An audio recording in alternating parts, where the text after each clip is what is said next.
Red Más, Canal 4, Esquel, Televisora Color, presentan a Ricardo Bustos en Entre Nosotros. Las siguientes empresas auspician a Ricardo Bustos en Entre Nosotros. Estudio Contable Bernengo. Confiabilidad y experiencia en asesoramiento laboral e impositivo. Museo Leleque, Patagonia. 13.000 años de historia, en forma ininterrumpida desde mayo del 2000. Celufrán Muebles, todo para su hogar.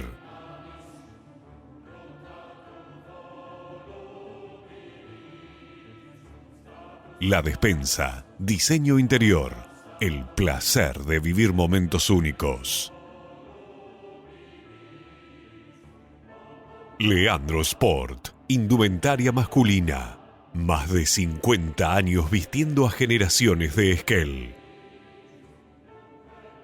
Legión Mat, materiales para la construcción, cimentando el crecimiento y el futuro de la región.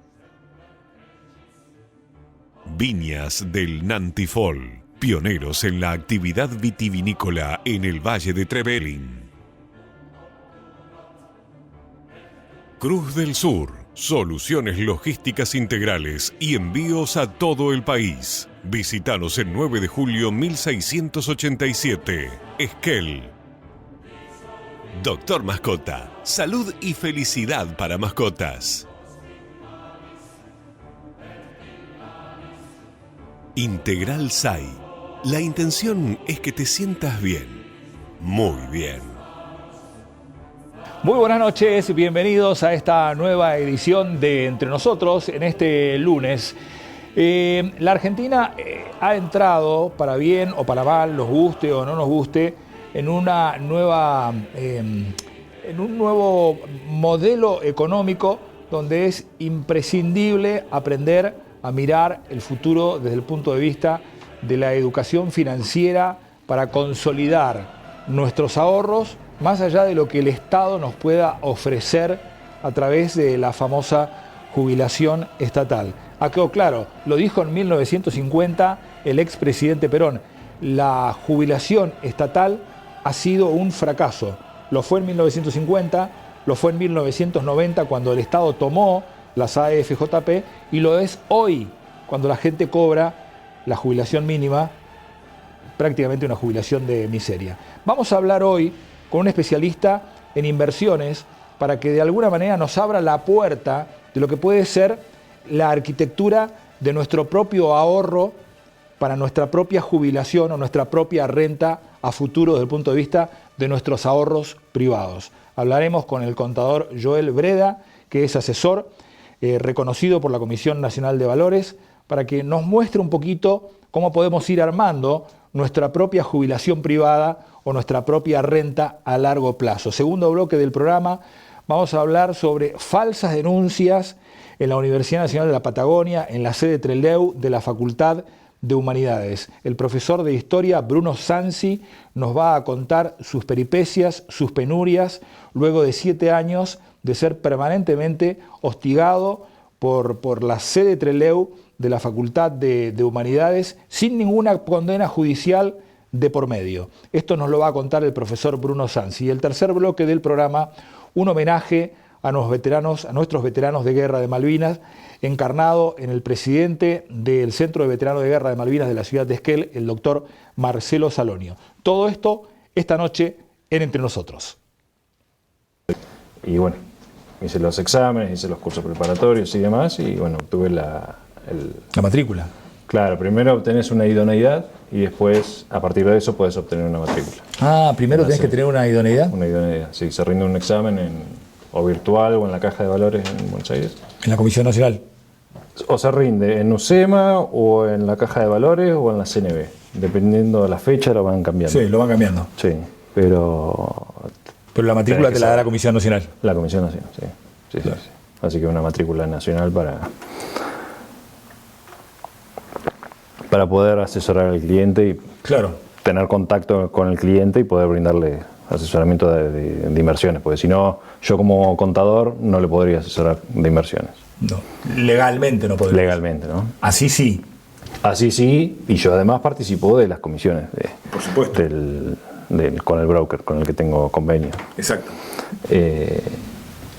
Así que va por ahí el negocio. Entonces yo me quedé en Trevelin con mis clientes, o sea, de inversiones, y medio como que los estudios ya no estoy haciendo casi más nada. No, claro. Básicamente haces todo asesoramiento financiero. Sí. Y En inversiones. En inversiones.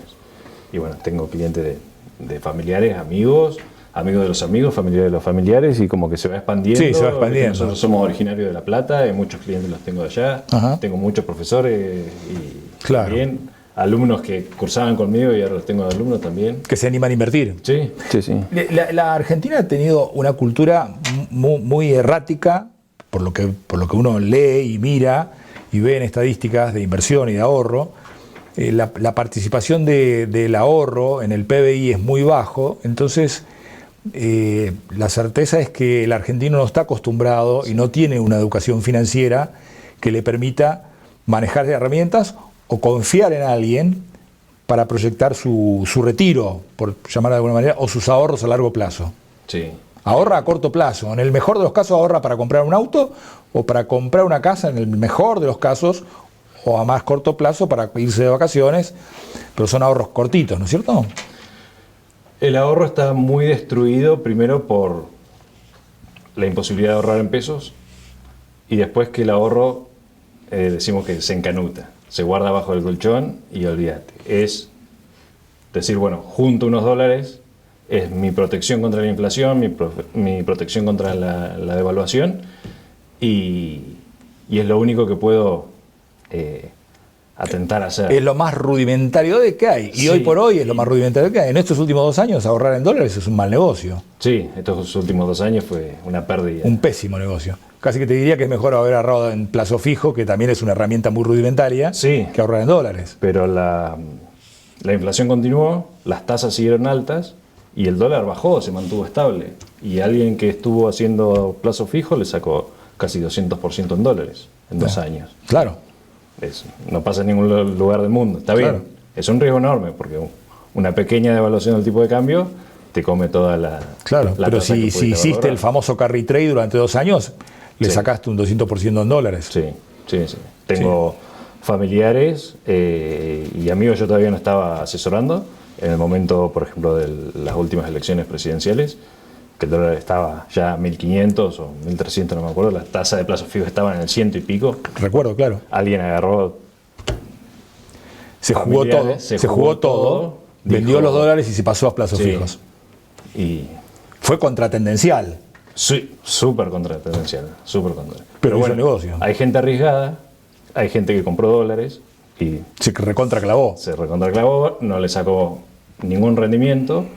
Y después la cultura del ahorro, hoy justo lo hablaba con unos clientes a la mañana, unos extranjeros, explicándoles lo que fue el corralito, y ellos mismos me decían, entonces la gente no quiere poner plata en los bancos. No, obvio, la gente no quiere tener ahorros en los bancos. Entonces, si no están en el banco, o los destina a una propiedad, o los destina a un vehículo, o si es que los tiene en blanco, pero no hay manera que los meta al circuito formal de inversión, que vaya a financiar una empresa, que vaya a financiar el Estado, que vaya a comprar participaciones o acciones de una O compras empresa. acciones o compras bonos del Tesoro Nacional argentino o bonos del Tesoro de Estados Unidos. Bueno, los bonos del Tesoro de Estados Unidos son más rentables. Son menos riesgosos, probablemente con tasas más bajas, Sí. pero son más seguros. Son más seguros, pero están en un 4,5%. Sí. Y un bono argentino, una L30, está casi en 10%. Claro. Con el riesgo argentino, ¿no? Sí. De ahí surge el riesgo país y, bueno, todas las cuestiones de invertir en Argentina. Claro. Con toda la historia. Nadie quiere ahorrar en pesos porque la moneda ha estado depreciada durante estos últimos años. Bueno, durante estos últimos años no, durante la historia argentina. Sí. Con un país que ha tenido siempre déficit fiscal. La economía argentina está cambiando, para bien o para mal está cambiando. Una economía que muestra balances financieros con presupuestos superavitarios o estabilizados estos últimos 2 años, daría la impresión que tiene que ser una moneda que se defienda más. Sí, sí, sí. Nosotros le sacamos 13-0 a la moneda y estábamos camino a sacarle 3 más en algún momento. Estuvimos a punto en el 2023. Sí, bueno, por eso. Entonces, ahorrar en pesos a cualquiera que se lo plantee mirando la historia es una locura. Después sí considero, y todos tienen la misma previsión, de que Argentina tiene un futuro espectacular. O sea, hay que dejar de mirar a la Argentina de los últimos 50 u 80 años y decir, mira, estamos cambiando el modelo, las empresas están invirtiendo, se prevé estabilidad, el mundo y los precios ahora están a nuestro favor. Dejemos de mirar de juntar dólares, no facturarlos y dejarlos guardados, porque eso no te va a rendir nada. Incluso estás perdiendo un 3% anual de inflación en dólares. Mínimo. Que hay en Estados Unidos, porque también siguen imprimiendo dólares. Ya no es un capricho de uno de querer confiar o no en este gobierno, independientemente de que este gobierno termine en el 2027 y cambie y venga un gobierno diametralmente opuesto, porque hay cosas que ya están, daría el principio que ya están establecidas. O sea, el fenómeno, le guste o no a quien no le guste o a quien le guste, el fenómeno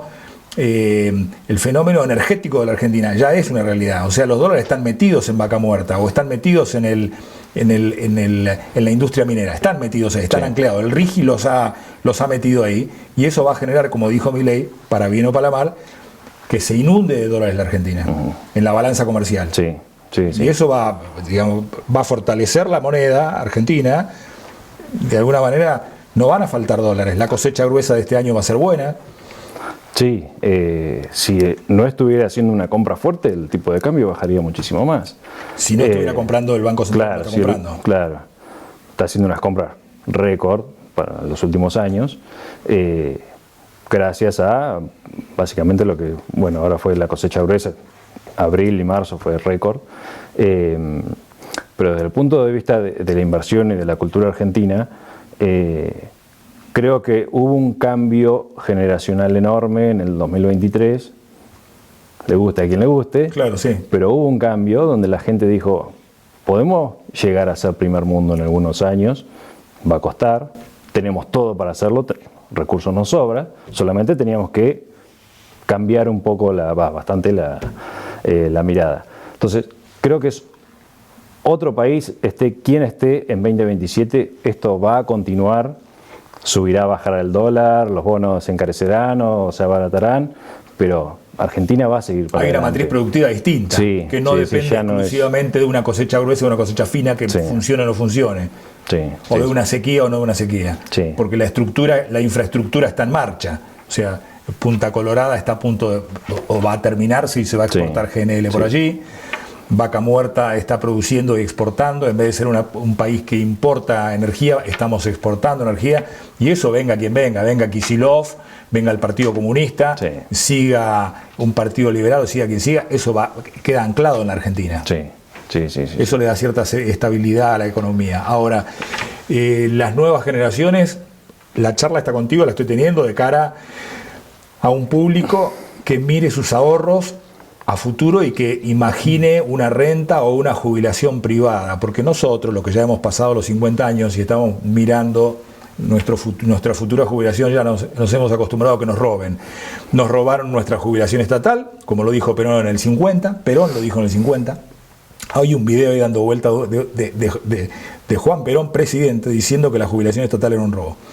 Nos la robaron la estatal, nos robaron las AFJP en el 2008, nos la robaron.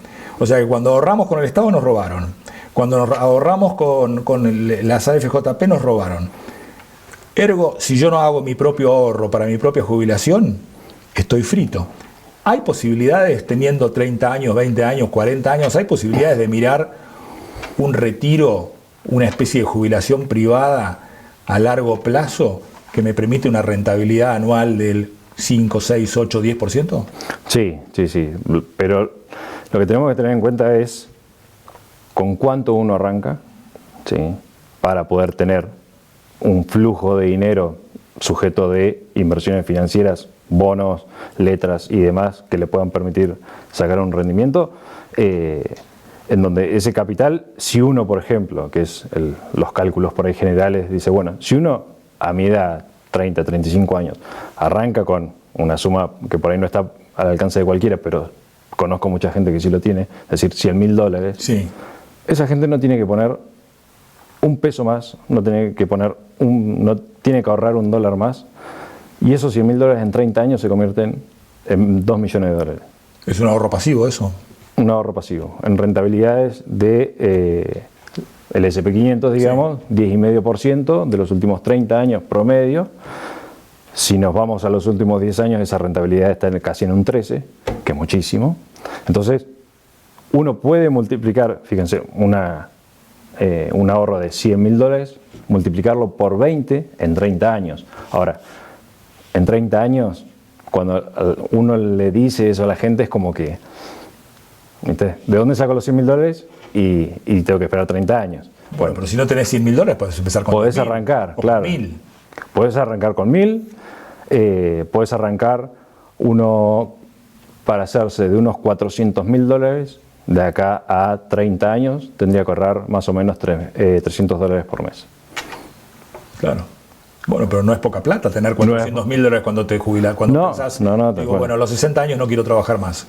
Bueno. Y a eso le sacás, dependiendo del futuro, sí, ¿no? Pero si hoy tuvieras esa plata y lo hubieras hecho hace 30 años, hoy le podrías sacar un 7-8%. Tranquilo, claro. Tranquilo. A ver, entonces es mucho por mes que te puede aportar.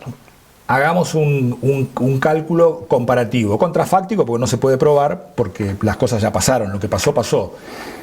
Ese modelo de inversión privado, que yo guardé el dinero y lo invertí año tras año, mes tras mes, versus todo lo que yo le puse al Estado todos los meses a través de mi jubilación, ¿no? La que me capta el Estado obligatoriamente, sí, ya sea a través de un monotributo o a través de los aportes autónomos. Si yo toda esa plata que le di al Estado la hubiera ahorrado, probablemente a la hora de jubilarme retiraría más que lo que me da el Estado. Sí, los cálculos están y los cálculos daban... Porque el Estado no ha sido eficiente en invertir lo mío. Un cálculo que había hecho... Miguel Bogiano, sí, hablaba de que eran 4 departamentos que uno llegaba a retirarse. Sí. Sin embargo, hoy, ¿cuál es la jubila? ¿Con cuánto se jubila hoy un jubilado? Y acá están $500.000, sí. Con zona, si no están en... Es una estafa. O sea, me estafó, el Estado me estafó. Es una estafa. Después hay otra realidad también, que vamos a ir a un sistema donde sea muy difícil pagar las jubilaciones. Vamos a tener... ¿Por la tasa de natalidad? Por la tasa de natalidad y por la inflación también que hay en el mundo, que se va a ir comiendo todos esos aportes que uno hizo. Además de que hemos tenido jubilados sin aportes y todas esas cuestiones. Pero por cuestiones de natalidad, ya están diciendo, no van a dar los números, olvídense de una jubilación estatal, porque si no, vamos a estar pagando impuestos solamente para pagar las jubilaciones. Claro. No va a haber servicios, no va a haber, bueno, no va a alcanzar. Viste que ni el Estado Nacional todavía, porque tiene tantas reformas por delante por hacer, que todavía no ha llegado a la reforma previsional. Ni el Estado Nacional, ni las cajas provinciales. La provincia del Chubut da un déficit mensual que tiene que aportarlo el Estado, o sea, los contribuyentes, y todavía no ha tenido la valentía, el coraje o la decisión de hablar de la reforma previsional. Pero todas las cajas provinciales, y la Caja Nacional también, están quebradas. Es decir, necesitan de un aporte extraordinario para poder pagarle la jubilación todos los meses a los jubilados. ¿Por qué? Porque la relación entre los activos que la financian y los pasivos que sacan todos los meses es insustentable. Está destrozado. Entonces, o hay que modificar el sistema, o hay que decir, che, esto no da más. Modificar el sistema, ¿qué sería? O hay que trabajar más años, o hay que aportar más, es decir, hay que subir la tasa de aporte, o hay que blanquear la situación y decir, che, esto está quebrado, que está quebrado. Sí, sí, no es que... o sea, los números no dan, no porque... Olvidémonos un poco por ahí de la historia y decir, pero miremos de acá para adelante, saquemos las culpas y digamos, bueno, pero a ver, los aportantes no dan con los que están sacando plata mediante jubilaciones. No hay manera de que eso cierre, y en un futuro, con menos natalidad y con la informalidad que tenemos en Argentina, va a ser imposible. Claro. Va a ser imposible. Hay un fenómeno, claro, hay muchos fenómenos que la política, porque viven echándose las culpas unos a otros, y tapan las ineficiencias propias o recíprocas o las del que estuvo antes, entonces no ponen los números arriba de la mesa. Pero desapasionadamente, vos y yo, que no estamos siendo candidatos a nada, al menos por ahora, lo podemos poner arriba de la mesa sin ningún tipo de nada en juego. Es decir, si la tasa de natalidad va en baja, como va, que es un número que no se, digamos, es indiscutible, va en baja la tasa de natalidad, hay cada vez menos aportantes, hay cada vez más gente que se quiere jubilar porque se jubilan, y menos aportantes activos, obviamente que el sistema no da, por eso la gente cobra de jubilación lo que cobra, la miseria que cobra. Más allá de que los políticos se hayan robado la plata o no se la hayan robado, puede ser muy lacrimógeno, muy emocionante, muy conmovedor el discurso del jubiladito que está llorando porque la miseria que le pagan, pero el sistema está quebrado. Sí. No hay manera que sobreviva con lo que tenemos y por cómo surgió el sistema jubilatorio provisional en el mundo. Los otros días leía, la edad de jubilación de 65 años data de más de 100 años, donde la expectativa de vida ha aumentado enormemente. Y se pensaba que la gente iba a vivir hasta los 75, hoy la gente vive 90 y 100 años. Sí, entonces, con gente viviendo 90 años, vas a retirar hasta los 90 y hay gente que se jubila a los 50 años. En la provincia del Chubut hay gente que se jubila a los 50. Sí, y eso después están 50 años más cobrando jubilación y después se lo pasan al familiar. Y sí, está perfecto, me encantaría que todo el mundo cobre, pero sale de alguien que está trabajando y los que están trabajando son cada vez menos. Ergo, la experiencia me dice que si yo me hago mi propia jubilación, si yo hago mi propio ahorro privado, probablemente tenga más chance de tener un retiro digno. Exacto. Que si dependo del Estado. Exacto. Uno va a tener que ir haciéndose su fondo, uno va a tener que ir aprendiendo de inversiones, va a tener que ir creando su patrimonio financiero que hoy con un mínimo de bienes personales altísimo, medido en dólares, estás exento de todo. Estás exento de pagar impuestos. Incluso si tenés acciones argentinas o bonos argentinos en gran parte, no te va a tocar pagar nunca. Después lo que es impuesto a las ganancias tampoco está alcanzado, así que olvídense de eso, todo lo que entra queda. Podés ahorrar tranquilo. Sí, y eso todos los meses o cada 6 meses, depende de cómo esté estructurada la cartera, vas a ir cobrando, lo vas a ir reinvirtiendo y así durante muchos años. Todo lo que necesitamos es paciencia y una gran conducta de ahorro. Claro. No hay con qué darle. Disciplina. Disciplina y esto, mantenerlo, que es la disciplina justamente, mantenerlo muchos años. Cuando uno aporta y dice, bueno, me costó un montón juntar $7.000 al año o juntar $5.000 al año y decir, bueno, pero me va a dar un 8% y es re poquito. Ahora, pero cuando ya juntaste 200.000 y eso te va a dar $16.000 al año, bueno, ya estamos hablando de otra cosa. Tal cual. Sí, pero bueno, tuvieron que pasar años donde después lo que vayas aportando ya va a ser poquito comparado con lo que ya estás generando intereses. Educación financiera. Eso es educación financiera. Joel, muchísimas gracias. Por favor, Ricardo. Gracias. Un gusto. Nos vamos a un corte. En segundos nada más volvemos.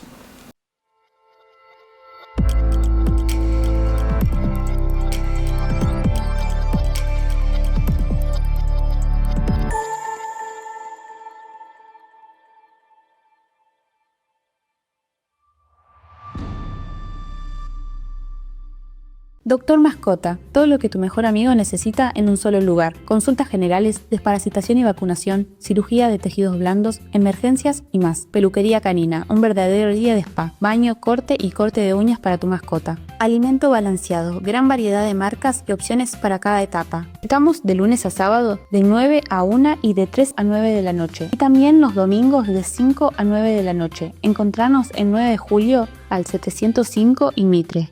Elegí tu destino y Gales al Sur te lleva. Paquetes turísticos a Estados Unidos, Brasil, el Caribe, Europa, Salta, cataratas, destinos exóticos. Representantes Hotel Termas de Puyehue, quinceañeras, pasajes aéreos, asistencia médica al viajero. Gales al Sur, una agencia con más de 20 años en la Patagonia.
Cuando confías te animás a cualquier desafío. Por eso Manu va a ser judo y la Peque va a jugar al básquet.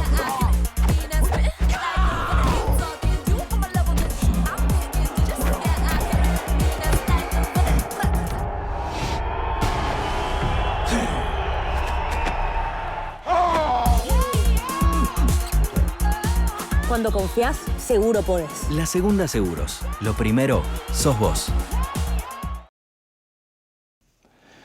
Bueno, volvemos, ya estamos nuevamente al aire. Un tema que recurrentemente y en forma creciente ha tomado cada vez más volumen informativo y más cuerpo. Tiene que ver con las falsas denuncias y los estragos, las calamidades y las consecuencias que las falsas denuncias generan sobre los individuos que son objeto de esas falsas denuncias. Voy a charlar esta noche con un profesor de la Universidad de la Patagonia, de la Facultad de Ciencias Sociales, de Humanidades, perdón, de la sede Trelew, de la Universidad Nacional de la Patagonia, es el profesor de Historia, es el profesor Bruno Sansi, que ya hace más de 4 años viene transitando una situación bastante compleja, bastante complicada, donde ya desde hace varios años ha sido sistemáticamente acusado, sin ninguna condena judicial hasta el momento, al contrario, pero desde la universidad ha sido fuertemente cuestionado, hostigado y denunciado incluso, pero sin condena judicial absolutamente ninguna. Me llama la atención y lo trato de traer esta noche a través de la plataforma Zoom para charlar con nosotros, para que nos cuente lo que sucedió, y me llamó muchísimo la atención, adentro de la sede Trelew, de la Facultad de la Universidad de la Patagonia, la Facultad de Humanidades, la semana pasada, donde sucedió una situación muy complicada. Lo voy a saludar. Profesor Sansi, buenas noches. ¿Cómo le va? Ricardo Bustos lo saluda desde aquí, desde Canal 4, es que el televisor al color. ¿Cómo está usted?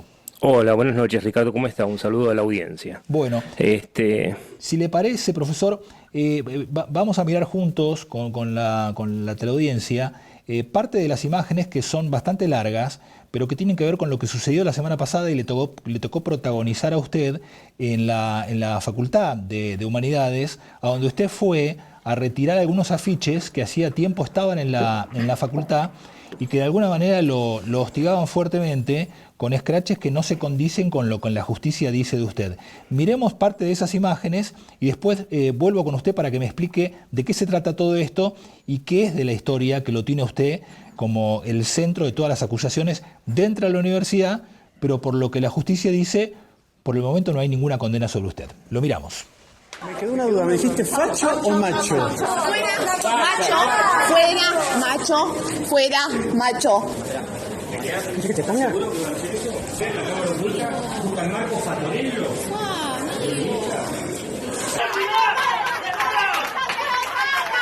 Vengo a entregar la nota para que saquen esta cartelería porque la institución es responsable de la persecución y las paredes son de la institución y no tienen por qué tener mi nombre. Yo ya pedí que esto pase y la institución sigue demonizándome. Bueno, ¿qué es todo esto? Es bastante fuerte, bastante violento lo que le tocó pasar a usted y a alguien que lo acompañaba, un amigo suyo, un colaborador suyo. ¿Quién era? Así es, Ricardo. Marcos Fatorello había venido de Neuquén, de Río Negro, perdón, a un programa de radio que tengo yo, justamente a hablar del tema de las falsas denuncias, y decidió acompañarme. Igual me gustaría aclarar 2 o 3 cosas, si a usted no le preocupa. Usted dijo hace más de 7 años que esta situación se da, digo, eso es importante. Fui acusado con falsas denuncias justamente por cuestiones de género, pero entiéndase que era el título, las acusaciones eran totalmente triviales y tontas, acerca de que le había dado un chocolate a una alumna o una barrita de cereal, que era gordofóbico, que no aprobaba a gente por su aspecto físico, que hablaba mal del Che Guevara, y entonces eso era violencia machista porque los estudiantes o las estudiantes lo adoraban, entonces era violencia de género. Y aclarar 2 o 3 cosas. Primero que nada, esto comenzó en el año 2018, estoy hace 7 años casi suspendido en la universidad, sin ninguna justificación real. se me hicieron sumarios truchos y fui yo quien recurrí a la justicia, no la universidad a la justicia. Digo, esto que quede bien claro, porque cuando pasan cosas en la universidad que son producto del adoctrinamiento ideológico y de la persecución por alguien que no, digamos, está de acuerdo o simplemente no profesa la fe que dice profesar la mayoría, en contra de los mismos estatutos de la universidad, tengamos en cuenta que la universidad es un estatuto, es una institución que es libre de pensamiento político y de influencia política. En eso se basa. Y yo soy una persona que soy, no sé, divergente en ese sentido. Fui acusado, falsamente acusado, se me hicieron sumarios truchos, una suspensión increíble. ¿Pero acusado de que tiene alguna acusación de abuso sexual? No, ninguna acusación tiene nada que ver con nada sexual, de hecho. Lo que pasa es que dentro de esta campaña persecutoria acusaron de persecución ideológica y acoso ideológico. Porque las personas, si bien yo no manifiesto ideología, el mostrar algunos hechos históricos que tienen que ver con la realidad, se ve que golpea algunos discursos. Entonces era acoso ideológico. Cuando uno dice acoso, inmediatamente se instala acoso sexual. Después del acoso sexual, violación, y llegaron hasta asesinato por circunstancias extraordinarias. Pero claro que yo fui a la justicia, no la universidad. Porque el problema es cuando la universidad decide algo fuera de la ley, o que es anticonstitucional, o que viola los derechos humanos, es la justicia la que debe imperar. Y en la universidad hoy le podría decir que es casi un lugar sin justicia. Aclarado esto... Sí, y cuántas, perdón, aclarado esto, ahora le cedo la palabra en segundos, Sansi, pero antes de que usted continúe, y hablando de la justicia, en la justicia penal, ¿está usted con alguna investigación en curso o ha tenido ya alguna primera sentencia en su contra con alguna investigación? No, nada que ver. Esto no se trata de eso. Ahora ¿Está usted investigado por la justicia penal? Investigado, lo que se dice no, estuve relacionado con el caso del suicidio de una persona muy querida, que se llama Nadina Nieto Velasco, una persona adorable que era casi parte de la familia, pero la justicia investigó y vio que yo no tenía absolutamente nada que ver. Digo esto porque sí se investigó, pero nunca estuve ni imputado a la causa, ni siquiera me llamaron a declarar, porque quedó súper claro, después de 2 años de investigaciones, que yo no tenía nada que ver con los hechos. Pero en la universidad no solamente supusieron que sí, sino que hicieron propaganda de que yo era un asesino. Se trata del suicidio de una persona, es una cosa muy grave y delicada. ¿Y cómo se cerró la causa? ¿La joven murió como consecuencia de qué? De heridas autoinfligidas. Lo que pasa es que no tiene, digamos, no tiene relación conmigo, en ese sentido. Está sí, bien. Ella era... Bueno, aclarado esto entonces... Sí, tenía las llaves de casa, ella era una persona de súper confianza, hacía más de 7, 8 años, me refiero. Pero está bien, pero usted no tiene ninguna imputación sobre nada. Esa causa. No, absolutamente bueno, no. Aclarado esto, está bien, aclarado esto, ¿qué quería decir, profesor? No, que quería decir que fueron 4 sentencias judiciales a favor mío en la Cámara de Apelaciones de Comodoro Rivadavia. Digo, lo que pasa es que en la universidad me acusan de asesinato por una circunstancia trágica que ya le dije que no tengo nada que ver, y el tema es que la universidad militó eso y presupuso, en vez de inocencia, porque uno debe, hasta que no se... Hola, no sé si me escucho. Sí, lo escucho. Perdón. Sí, lo escucho. Hasta que no se demuestre ninguna culpabilidad, uno es inocente, pero ni siquiera fue imputado. Digo, eso que quede clarísimo. Pero la universidad, en su relato, para perseguirme políticamente, afirma no solo eso, sino que se lo hace creer a los estudiantes. Por eso usted ve esa violencia que ve. Es la institución la responsable de esto. Porque la institución ha hecho propaganda, la institución ha hecho persecución, y eso sí está demostrado en la justicia. Quiero aclarar nomás eso, la violencia que usted ve es el fruto de 7 años de persecución, y el hecho de que yo le gane 4 sentencias a la universidad en la justicia, denunciando la persecución y el adoctrinamiento. Digo, esto de que quede claro, lo que ve usted esas imágenes, lo que sufrimos con Marco Fattorello fue simplemente por haber entrado a entregar una nota de que saquen los carteles con mi nombre y mi cara, que eso ya es un delito en sí mismo.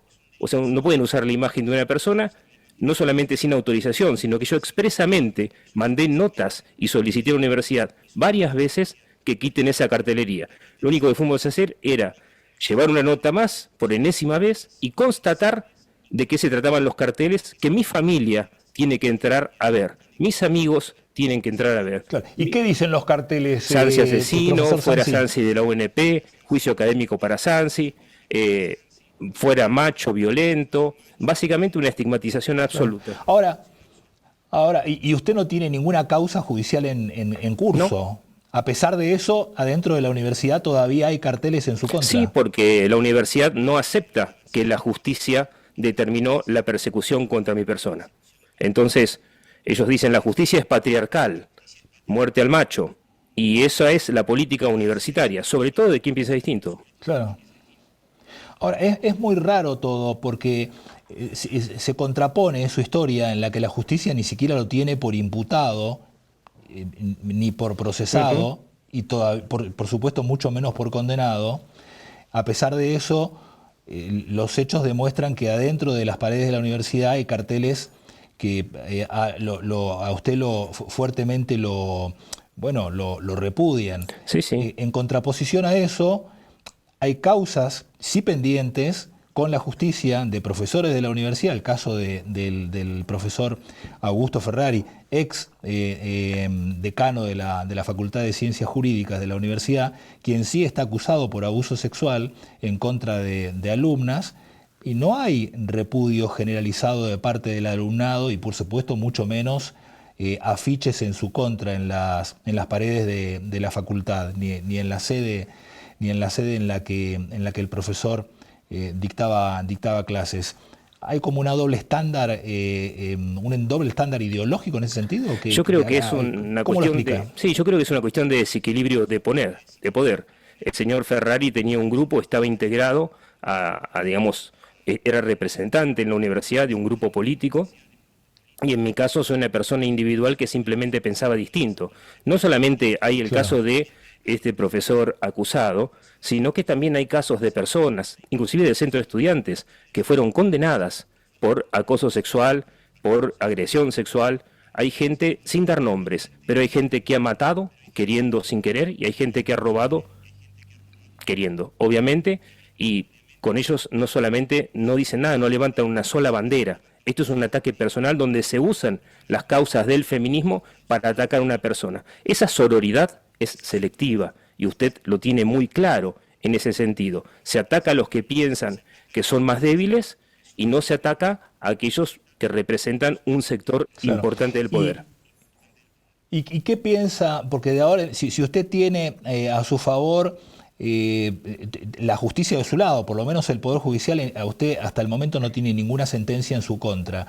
Con eso de su lado, ¿qué piensa hacer para poner las cosas en su lugar frente a una institución como es nada más y nada menos que una universidad nacional que se financia con los impuestos de todos los argentinos? No solamente se financia, sino que aparte los dilapidan, porque hasta ahora los juicios que le gané los está pagando usted, lo está pagando el oyente, los están pagando todos. Es un despropósito. Lo que pasa es que quienes dirigen la universidad no les toca su propio bolsillo.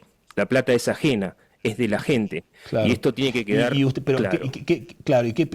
¿Y usted qué piensa hacer desde el punto de vista de lo penal, de lo civil y supongo que desde lo académico? Para terminar, perdóneme la pregunta, ¿desde lo académico usted pretenderá regresar a la universidad a dar clase o qué? Por supuesto, mire, desde lo que se refiere a la justicia, la universidad tiene hasta unos meses para acomodar todos sus papeles con respecto a qué va a suceder conmigo y qué es lo que pasó, y ser claro al respecto. Mientras tanto, yo solicito la reincorporación porque estoy suspendido sin causa, y eso la universidad lo sabe, porque todo lo de la cuestión de la justicia salió a la luz porque se lo mostré, y hay diferentes cuestiones para hacer. Hemos conformado un grupo de académicos contra las falsas denuncias, personas que han sido expulsadas de las universidades de diferentes lugares del país a nivel nacional, y estamos haciendo movimientos al respecto, estamos visibilizando la causa, porque también queremos que las falsas denuncias dentro de la universidad sean penadas. Hay una cosa que tiene que entender el oyente, que señalar a un profesor, mostrar hizo tal cosa, es razón suficiente para arruinarle la vida y el resto de la carrera. Yo voy a volver a dar clases en la universidad y quiero hacerlo. Es para limpiar mi nombre, para enfrentar la realidad y para que vean que siempre fue una persona limpia y transparente en ese sentido.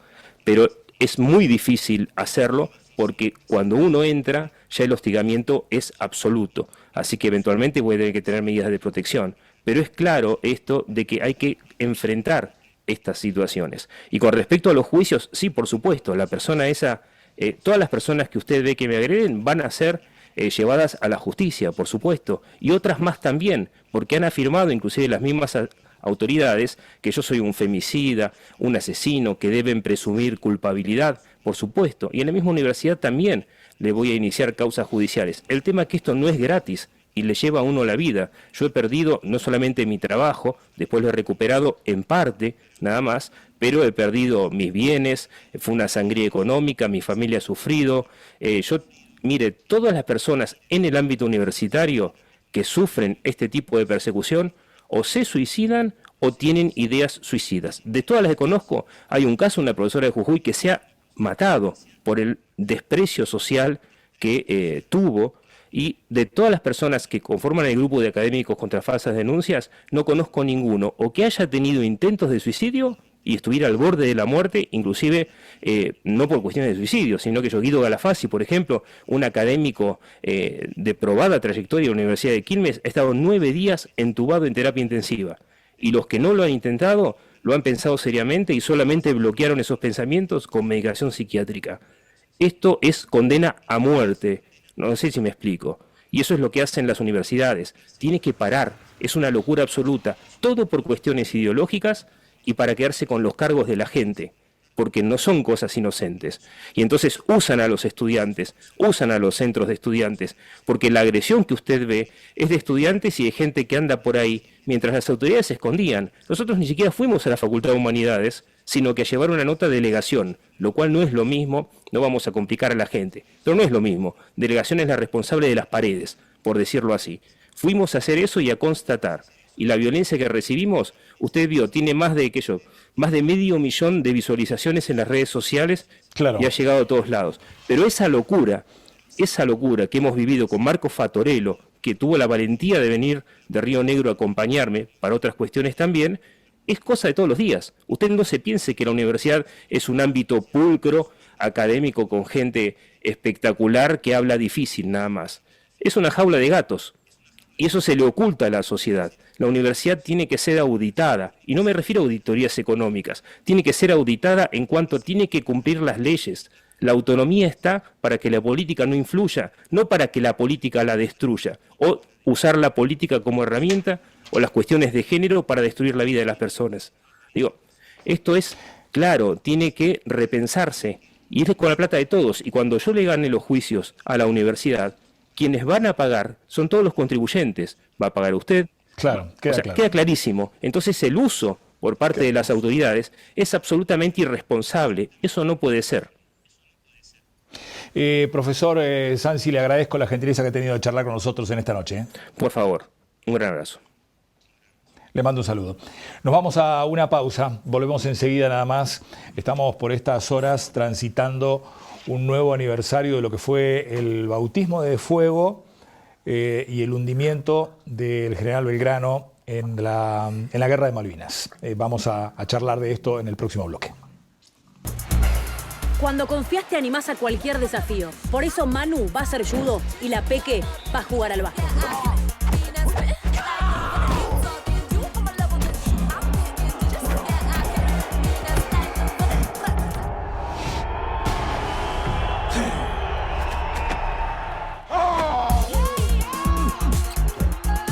Cuando confías, seguro podés. La Segunda Seguros. Lo primero, sos vos.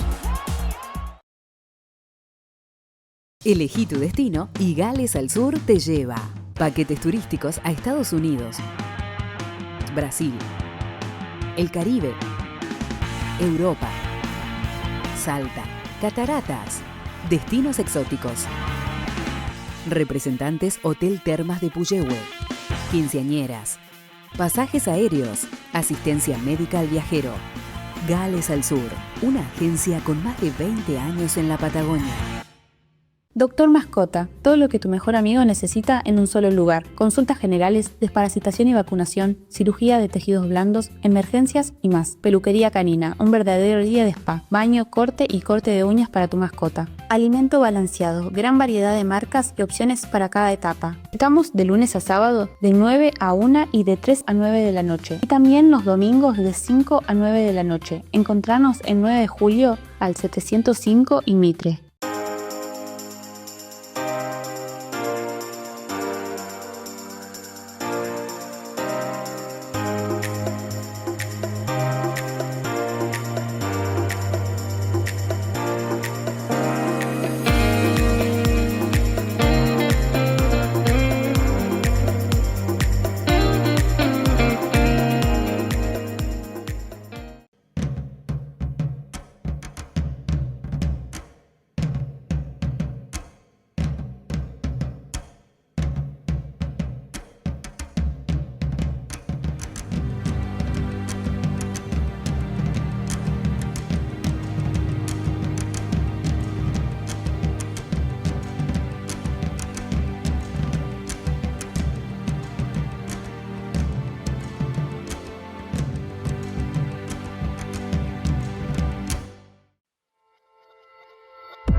O sea que recibías a los heridos. Sí, y a veces teníamos que ir a buscarlos. A buscarlos. Sí, claro, sí. Claro. Bueno, es un combate también, es una forma de combatir. No, recibimos fuego naval, fuego de artillería, fuego aéreo, hasta fuego de balas, pero no es lo mismo que estar en un frente, o no tuve combate cuerpo a cuerpo, por ejemplo. Claro. El 1 de mayo, ¿a cuánto estaban ustedes del aeropuerto? 10 kilómetros más o menos. ¿Del aeropuerto? Sí. Porque el 1 de mayo fue el bautismo. Claro. El 2 de mayo ustedes ni se enteraron. No, nos enteramos después que habían hundido el Belgrano. El 2 de mayo no se enteraron. Habrá sido a las horas que nos enteramos que habían hundido al Belgrano. No, igual las noticias corrían, no te digo que era inmediato, pero... A las horas llegaban. A las horas llegaba, sí. Yo tengo el 1 de mayo, que fue el día que comienza, justamente estaba de guardia. El primero fue el bombardeo en el aeropuerto. Claro, con el Vulcan. Claro, yo estaba de guardia, justo mirando para el aeropuerto. Y bueno, estaba ahí con el fusil en un pozo, mirando. Y de golpe veo como fogonazo. Digo, mirá vos lo que es la distancia del ruido. Digo, qué raro, porque viste que cuanto más al sur te vas, menos tormenta eléctrica hay, no hay rayos. No. ¿Viste? No, claro, no hay choque de... Qué raro, decía yo, que haya... Tormenta. Mirá vos. Y de golpe, ¡bum! Y ahí es donde empezó el ataque. 4 y pico de la mañana, casi 5 de la mañana. Oh, descargaron mucho. Sí, claro. Y ahí nos fuimos nosotros los pozos. Bueno, y ahí empezó todo. Ir a los pozos, salir, ir a buscar. Ese día a la tarde mataron a un compañero en el Compañía Mar. Vive Cavigioli, se llamaba, pobrecito. ¿Que estaba con ustedes? No, estaba en Compañía Mar. Estaba en el frente. No, en el frente. Porque eso fue a la mañana. Y a la tarde y a la noche empezaron con fuego naval. Todas las noches prácticamente nos bombardeaban. Y una de esa descarga de fuego de artillería naval mató a uno de mis compañeros que estaban en compañía Mar, un tirador que le decíamos nosotros. Claro. Esa noche lo mataron, un pibe Cavigioli, que fue la primera baja que tuvimos nosotros. ¿Y cuántas bajas tuvo? 15. ¿15 en el batallón? 5, sí, tuvo 15 bajas. Sí. Era el batallón de infantería de Marina. Batallón de infantería de Marina. ¿Con asiento en Río Grande? Río Grande, Tierra del Fuego. ¿Y tuvieron cuántos? 15. 15. Sí.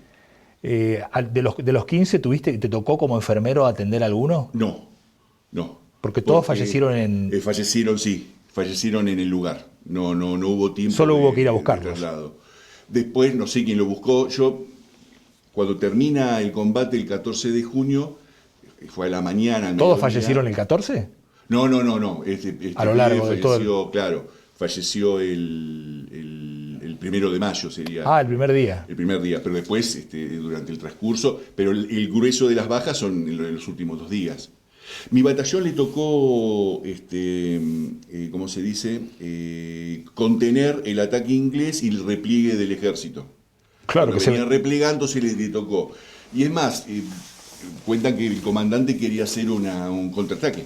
Quería hacer un contraataque para frenar a los ingleses que no se lo permitieron y termina replegando. Nosotros fuimos prácticamente los últimos en replegar, en llegar a Puerto Argentino. Esa noche más cerca estaban de Puerto Argentino. Sí, había fuerzas de artillería, había cañones.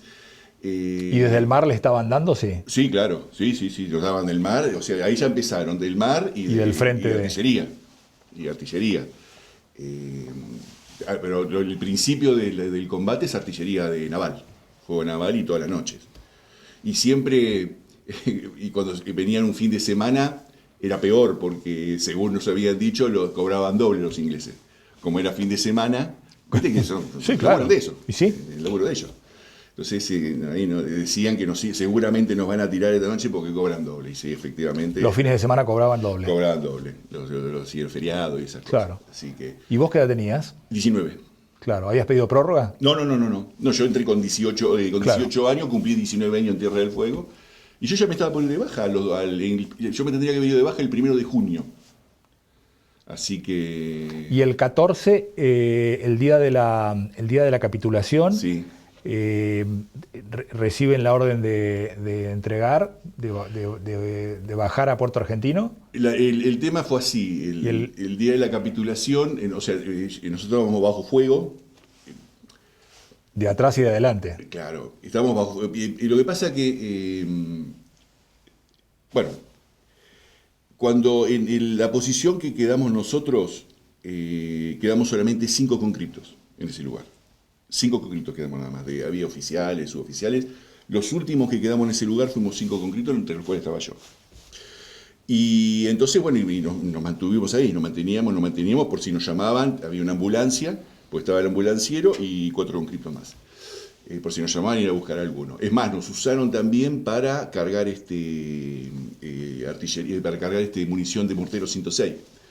Aprovecharon que la primera vez pasaron, pero la segunda vez que ahí me tocó ir a mí no pasamos porque los ingleses se dieron cuenta que estábamos usando la ambulancia para llevar tiros y nos tiraron.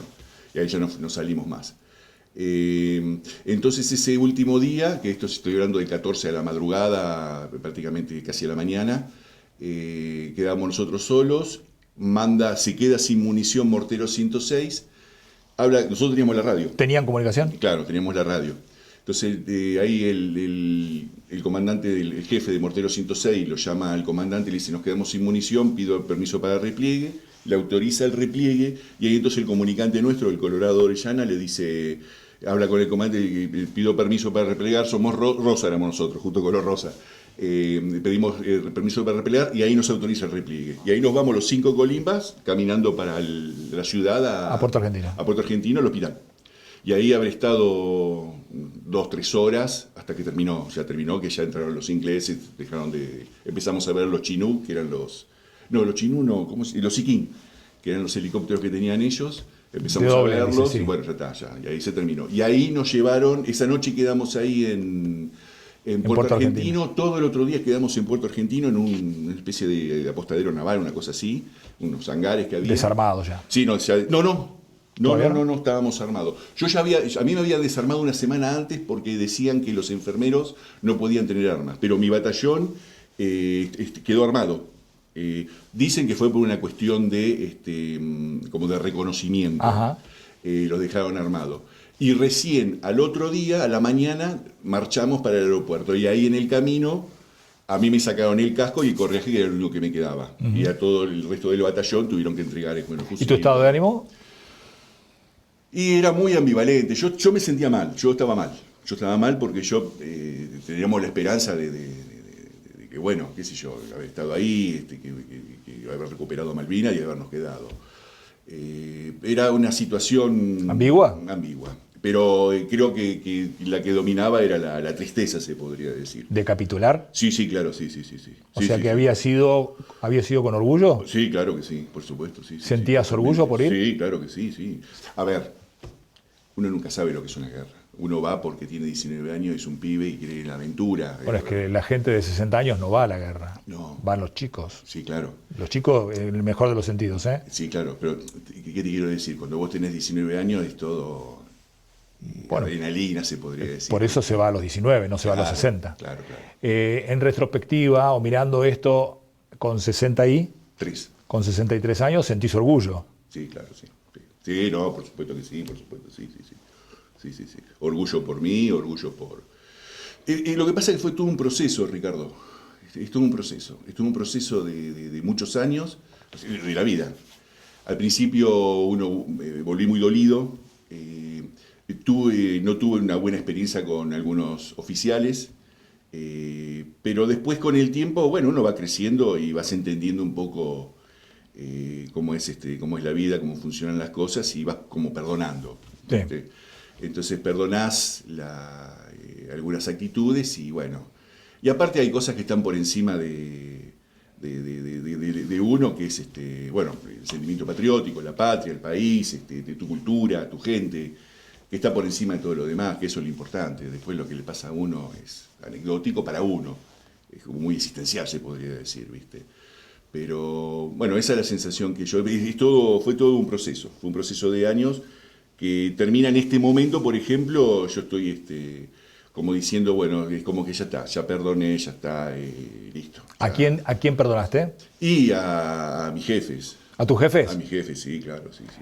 ¿A los que decidieron la guerra, no? ¿Te sentís soldado vos? ¿Vos te sentís soldado? ¿En este momento soldado? Sí. No, yo soy civil, no. No, está bien, todos somos civiles. Yo también fui soldado en su momento. Claro. Quiero decir, sos de aquellos que decís, las órdenes se acatan. Sí, claro, sí, por supuesto. Bueno, en ese momento hubo una orden que decir, hay que ir a la guerra, vamos a la guerra. Sí, claro. Entonces, esa decisión, visto a la distancia, la guerra la perdimos, decís, fue una decisión equivocada, está bien. La podés mirar como una decisión equivocada o como una decisión que puso al país en el centro de la mira mundial y le hicimos frente a Gran Bretaña. Sí, claro. Lo que pasa, viste, Ricardo, que se mezclan muchas cosas también, viste, fueron años muy duros, todo lo que fue el proceso de la dictadura, el deterioro económico del país, la falta de libertad, la represión. Y después llegó la democracia. Claro, pero ¿qué te quiero decir? Vivimos todo en un... Sí. Es todo un proceso. Muy acelerado. Yo cuando fui a la guerra era, o se podría decir, un hijo de la dictadura. Sí, todos lo éramos. Claro. Todos lo éramos, claro. Sí. Tenemos la misma edad. Y después, después pasa, pero es como que son cosas que uno después tarda un tiempo en tratar. Porque vos tenés que sumar que son los mismos militares que llevaban adelante, después te enterás, crímenes aberrantes, ¿no? Sí. Que son los mismos que fueron a Malvinas, o es la misma generación. La misma generación o formados en la misma, con la misma teoría, que era en ese momento era la seguridad nacional, que eran enemigos internos, ¿no? Esas fueron las Fuerzas Armadas que fueron allá a Malvinas. Entonces uno tenía ya como una predisposición de rechazo. Sí, un joven del conurbano bonaerense que sufría, viste, la represión, que esto sí, que esto no puedes escuchar aquello, podés leer esto no lo podés leer. Pero después con el tiempo uno se da cuenta de que de última también qué culpa tiene el cabo, el teniente, el subteniente, el capitán. De la fechoría de los generales. Exactamente. ¿Viste? Sí. Has perdonado, algunas cosas han sanado. ¿Y dónde está hoy dónde está tu sentimiento de Malvinas hacia el futuro? Donde nuevamente, viste que ahora nuevamente ha retomado, ya hace años que es un proceso justamente. Es un proceso, va tomando una densidad, una espesura importante. Y se va transformando, ¿no? Sí, claro, por supuesto. Se va transformando, es decir, no tiene una forma definida. Sí. Y con cada gobierno va tomando una forma distinta. Sí. Con este gobierno tiene una forma, con el gobierno anterior tiene otra. Pero, ¿sos optimista vos? Sí, yo soy optimista, pero lo que pasa que las cosas no van a venir por añadidura, las cosas van a través de acciones que uno puede llegar a tomar, todos tenemos una postura y una visión del mundo y cómo se tienen que resolver las cosas. Vos pensás de una manera, yo pienso de otra, y el otro piensa de otra. de cómo se puede resolver esto. Yo creo en la industrialización del país, yo creo que tenés que presentar una fuerza que se oponga, yo creo que tenés que hacerle valer la ocupación de los ingleses, que no tiene que ser barata, le tiene que costar... Mucho. Le tiene que costar mucho. Le tiene que ser caro sostener esa isla. Exactamente. Y entonces, pero para eso vos tenés que tener, por ejemplo, yo dije... Un país fuerte. 3 submarinos nucleares. Si vos tenés submarinos nucleares que estén andando por ahí, ya, ¿viste? ¿Qué pasa? ¿A quién está? Hay que fijarse, que están, no están. Y este país debería ser un país atractivo para que los malvinenses que viven ahí, que yo no les digo kelpers, les digo malvinenses, les sea atractivo venir a atenderse a un hospital argentino. Sí, lo que pasa que... Se me ocurre, es una hipótesis. Es una línea muy delgada, Ricardo. Yo no sé, a ver, es una posibilidad. Yo no la comparto, pero es una posibilidad. Lo entiendo, ¿Y puede ser. ¿Cuál es tu hipótesis? No, ellos son ingleses y no... ¿Y entonces? No tiene ningún tipo de derecho. Yo discuto mucho con ellos, en las redes sociales. Ah, perfecto. Discuto mucho. Están muy cerrados. No, discuto con los malvinenses, con los que me trenzo en X y con los que viven en Gran Bretaña, que viven en otro mundo, porque viven a 12.000 kilómetros de distancia, no saben ni lo que hablan. Pero a lo que me refiero es, vos, ¿cuál es tu teoría? ¿Cómo debieran ellos mirarnos para pretender volver bajo nuestra soberanía? No, tienen que ser ciudadanos argentinos. Está bien, pero por la fuerza no. Entonces, ¿cómo? No, a ver. ¿Cuál es tu teoría? No, en realidad vos lo que tenés que hacer primero es, primero tenés que tener un PBI acorde a tu potencial. El potencial que tenemos nosotros tenemos que transformarlo en acción. O sea que tenés que ser atractivo.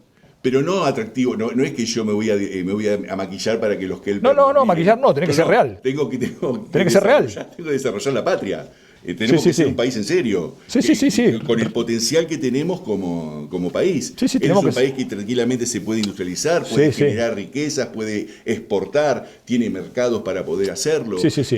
Y aparte, eso implica de que todos los argentinos vamos a tener trabajo, eso implica salud, implica educación, implica vivienda, se va a disminuir los niveles de delincuencia, hay un montón de cosas que vienen por añadidura por el desarrollo de un país. Por eso, estamos de acuerdo. Tenemos que ser un país rico.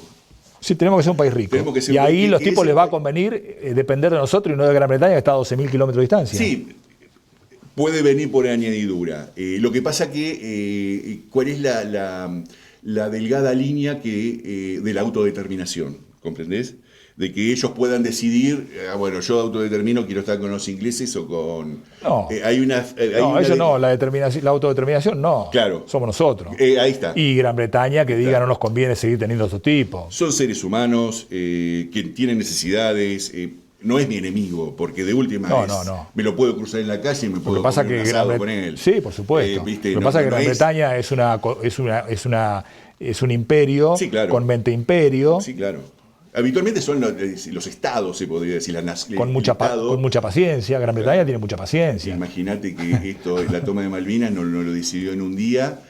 El otro día escuché un historiador que hablaba la relación entre las invasiones inglesas y la posterior toma de Malvinas. Como no pudieron tomar Buenos Aires, no pudieron en 1806 ni en 1807, en 1833. Fueron y tomaron Malvinas. ¿Cuál es el asunto de tomar Malvinas? El estrecho de Magallanes. Porque son los estrechos. Estrechos que son los que unen los pasajes comerciales. Los tipos piensan... a 200 años. Exactamente. A 200 años. Esa es la cuestión, Ricardo. Pero en algún momento se tuvieron que ir de la India, en algún momento se tuvieron que ir de Hong Kong, en algún momento se tuvieron que ir de... Creo que la India con Hong Kong son cosas... Viste que India era un país entero. Sí, seguro. Y Hong Kong era un enclave, ¿viste? Yo creo que Hong Kong es lo más parecido. Lo más parecido. Se podría decir, tiene cierta tintes parecidos. De Gibraltar no se van. No se van. Y son España, ¿me entendés? Pero bueno, lo que pasa, ahí ya son europeos, tienen otro tipo de relación, otros años de historia, lo desconozco, no lo sé. Pero de última, creo que... y además Gran Bretaña siempre nos miró con el deseo de tenernos bajo su dominación. Obviamente... Durante muchos años la dominación económica británica era principalmente a fines del siglo XIX hasta el 45, se podría decir. Todo lo que fue el tema de las carnes, el frigorífico, los ferrocarriles, los tranvías, manejaban todo. Sí, del desarrollo... No pudieron lo que pudieron en Australia o no pudieron lo que pudieron en Nueva Zelanda o los países del Commonwealth, no lo pudieron con Argentina por diferentes otros motivos. Lo que pudo la corona española no lo pudo la corona inglesa, pero siempre nos miran con Y sí. Siempre nos miran con Pero bueno, con ganas. porque son así, son ingleses, qué sé yo, y lo tienen, son su forma de ver el mundo. Te dejo un tema para otro día, Dale. porque se nos va el tiempo. Dale. Y hoy ya no tengo más tiempo, pero la idea era hablar de Malvinas, rendirle honor a los veteranos de guerra en tu nombre, que sos el presidente, Bueno. del presidente del centro, sí. En tu nombre rendirle honor a ellos. Bueno, muchas gracias. Y la idea era por eso invitarte. Pero dejamos para otro día un tema pendiente, que es, 2 preguntas te hago. Dale. ¿Las Malvinas son argentinas? Sí, claro. ¿Y la Patagonia? Sí, por supuesto, obvio. No, porque la Patagonia sí. Pero desde ya. Bueno, porque yo digo esto porque viste que hay grupos secesionistas, Sí. aborigenistas, que plantean que esto no es ni de Argentina ni de Chile, sino que es de la Huelmapu. Pero te lo dejo para otro día. Ah, ¿viste? No, igual no, pero... ¿Otro día lo charlamos? No, está bien, sí, otro día. ¿Lo charlamos otro día? Sí, ¿Te animás? Sí, claro, Ricardo. Sí. Yo creo que a vos te da para charlar ese tema. Dale. Libertad total para que digas lo que opinás. Dale, cómo no. Muchas gracias, Ricardo. No, por favor. Y muchas gracias por este espacio. Siempre hablar de Malvinas es extremadamente importante. Así que te agradezco mucho el espacio. Esa es la idea. Nuestro reconocimiento a todos los veteranos de guerra. Dale. Y a los que han quedado allá. Muchas gracias. ¿Has podido ir? ¿Todavía no? No, y no pienso ir hasta que flamee la Celeste Blanca. ¿No pensás ir? No pienso ir. No. Quiero que quede ahí en el recuerdo.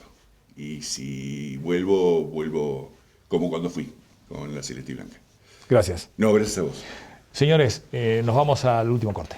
Las siguientes empresas auspiciaron a Ricardo Bustos en Entre Nosotros: Celufrán Muebles, La Despensa, Estudio Contable Bernengo, Museo Leleque, Legión Mat, Leandro Sport, Viñas del Nantifol, Cruz del Sur, Doctor Mascota, Integral SAI. Bueno, esto ha sido todo por esta noche. Esperemos volver a reencontrarnos la próxima semana. Recuerden, como siempre, los jueves repetimos este programa a la misma hora, 9 de la noche. Buena semana para todos. Fue una producción de Valero Producciones para Red Más, Canal 4, Esquel, Televisora Color.